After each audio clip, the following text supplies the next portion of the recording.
everybody, it's Christina from Redefine Creative, and we are back with the Stamping for Scrapbookers series, which we do on the last Thursday of the month. And today our focus is on alpha stamps, which are some of my absolute favorites. And so I pulled out a couple of different ones that I want to use. So I have this Heidi Swapp kind of like block. It has a little bit of texture to it, font. And then I also pulled out some Ellie Studio, and these are the Chloe alphabets, and there's an uppercase and a lowercase. And so I want to be able to mix and match a bunch of these. And I had this pattern paper from Paper House Productions that has like all the waves on it, and I thought it would be really fun to use those waves as places to contain a bunch of text. So I started out with kind of matting my picture so that I have some idea of how big of a space the picture is going to take up. So I have a 4x6 picture, and this is Ty playing in the pool. He had just gotten this new pool float that has like a squirt gun attached on the front. And so that's kind of what the picture is. And I backed it with white cardstock, and then I put some of this red polka dot pattern paper. Because he has a red shirt on, I'm going to use pops of red throughout the entire layout. And then I have this white like pattern paper with this really subtle blue geometric pattern to it. So I'm going to use that as well, and I'm going to make that a notebook edge across the top. And then I'm going to go ahead and kind of move my photo around to give me a little bit bigger edge down on the bottom. And so that's going to just kind of help me see where my photo is going to sit. And then I went ahead and pulled out a bunch of different colors of ink that would match all of the different colors of the waves in this background paper. And I pulled out some yellows, but I'm not going to end up actually putting any stamping up in the yellow section. So I'm going to start with this one that's this like pale greenish blue color. And I'm using the Hot Tub ink from Catherine Pooler for that particular strip. And then I'm just kind of laying out my letters to make them fit along that space. So this one's just going to say Summer Vibes, and the R is a little bit like lighter. You can see it better in person than you can on screen, but I didn't want them to be perfect letters because this particular stamp set has a little bit of a grungy look to it. So then I'm just going to kind of change ink colors and placements of the letters as I go. So I am mixing up capitals and lowercase and different fonts and different words to kind of all give the vibe of swimming and playing in the pool. So this first one says Summer Vibes, and then the next row is going to say swim and play. And because that section for swim is a little bit bigger, I'm going to go ahead and do a few like generations of stamping. So what that basically means is I'm going to ink up my stamps and I'm going to stamp them. And then without re-inking, I'm going to just stamp that word again and then a third time. And it's going to give you this really like light colored version for those second and third stamped images. So it looks like the word is kind of repeating.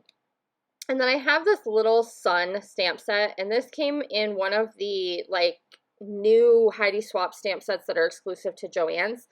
And it has this little sun, and I thought that would be a really fun way to bring in those pops of red. So I was just kind of trying that out, and I like how that looks. So I'm going to continue that as I keep stamping.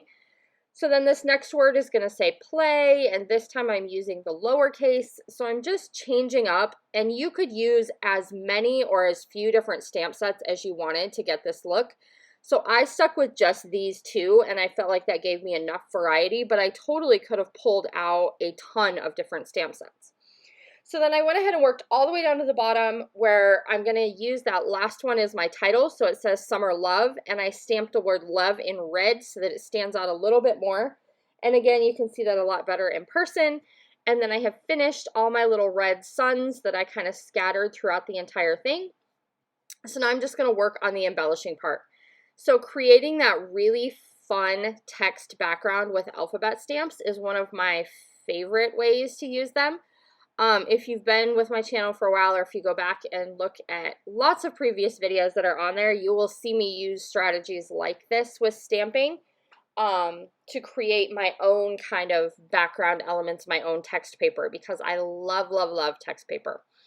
So then I went ahead and grabbed some Scrap and Happy Studio epoxy flare, and I have 3 of them that I'm going to use. So the blue one says Summer Love, the yellow one says This is the Best Summer, and then I found one that has some sharks on it, and I thought that was totally perfect because my son is on this raft that is shaped like a shark, and you can totally tell that in the picture. So that little shark epoxy was absolutely perfect, and I'm going to put that one in between those words float and fun.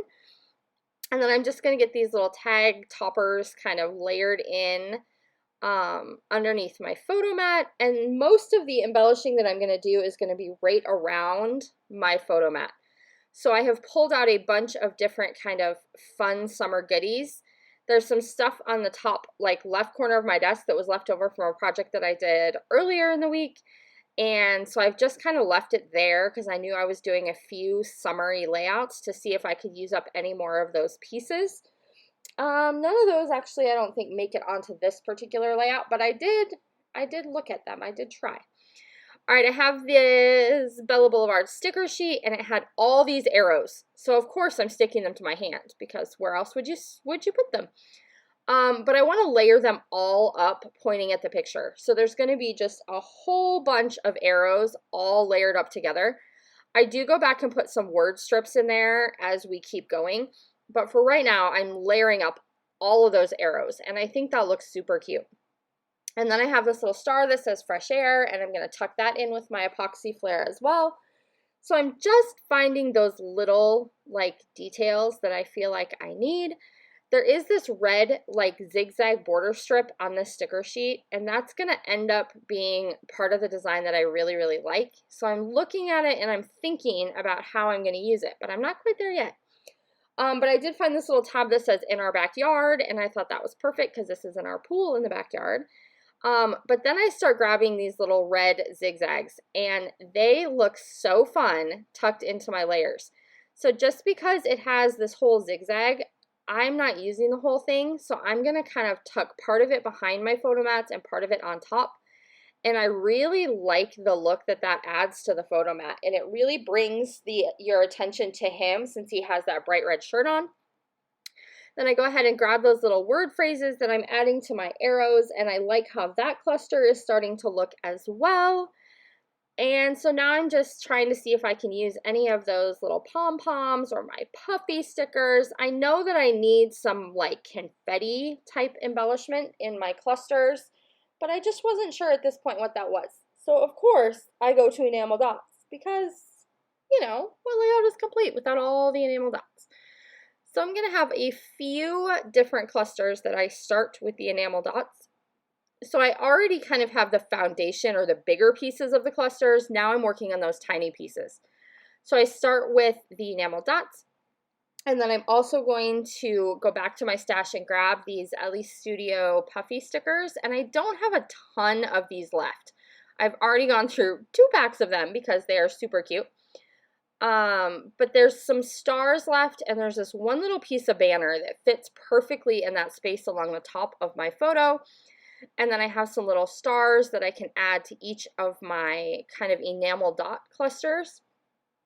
There's also that giant sun, and I think that would be super cute on this layout, but I'm trying to decide where it could possibly go. And so I decide that tucked in that top corner of my photo mat is probably the best place for it to be. So I tuck it in there, and I think that kind of finishes off that corner. And that's basically going to do it. So I'm going to challenge and encourage you to dig into your stash, grab some alphabet stamps, and create your own kind of fun and funky text background.